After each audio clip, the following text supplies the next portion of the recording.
is eating in my class. Ma, nobody is eating. Then why does it smell like rice?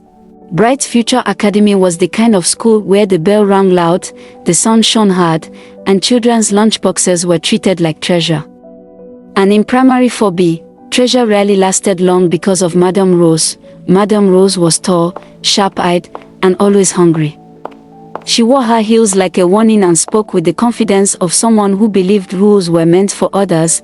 From the first week of term, she announced it clearly. She said that no food was allowed in her class while she taught.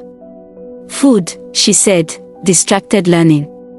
Hunger, apparently, sharpened the mind. Every morning during assembly, while pupils stood in straight lines reciting the pledge, Madame Rose slowly slipped away. She would pretend to adjust her shoe, then bend slightly, then disappear behind the classroom block. There, hidden near the water tank, she opened wrappers quietly. Biscuits from yesterday, chin-chin from last week, sometimes meat pie taken for safekeeping. All these were snacks she claimed to have seized from the students. Back in class that Tuesday, Chinedu tried to be careful. His mother had packed jollof rice, wrapped tightly, buried deep inside his bag. But jollof rice does not keep secrets. As Madame Rose was explaining long division, the smell rose gently into the air. She stopped talking, she sniffed, her eyes scanned the room. Chinedu, she said softly, bring your bag. 10 minutes later, the lunchbox sat on her table. She promised to return it at break. When break came, the box was returned lighter. Empty of meat. Empty of hope. Chinedu was surprised. The children exchanged looks. This was not the first time. What none of them knew was that this small act of greed was only the beginning of something much bigger. Why didn't you bring snacks? But Ma, I shared to the class yesterday. Go to that corner and face the wall. Hands up too. As weeks passed, Madame Rose became bolder. Birthdays were no longer celebrations, they were opportunities. When Blessing brought cupcakes for her classmates, Madame Rose frowned deeply. Is this all? She asked. Blessing smiled nervously. Yes, madam. The next morning, Blessing was punished for noise-making. She knelt through maths, through English, through hunger. The lesson was clear. Birthdays were not complete without Madame Rose's share. At the school shop, Madame Rose had a special arrangement. She never paid. Write it down, she would say casually, picking biscuits, juice, sausage rolls, sometimes even cartons. The shopkeeper wrote and wrote until the book was thick with unpaid promises. At every school occasion, Madame Rose took 2 plates. One openly, one secretly. At end of term parties, she took more meat than she was allowed to take. She put this in a nylon and hid. At PTA meetings, she ate like she had never seen food before. Parents started noticing.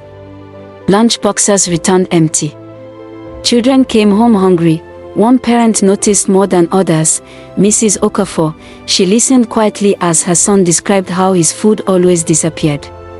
She smiled politely and said nothing. The next morning, she cooked jollof rice.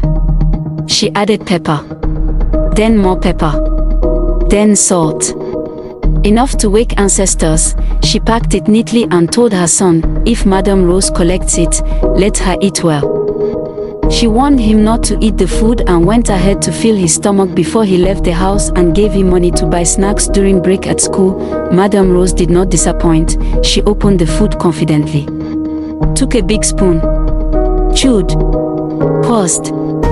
Her smile faded slightly, but pride pushed her on. By midday, her stomach began to speak, and before the bell rang for lunch, Madame Rose was sweating and the trap had been fully set.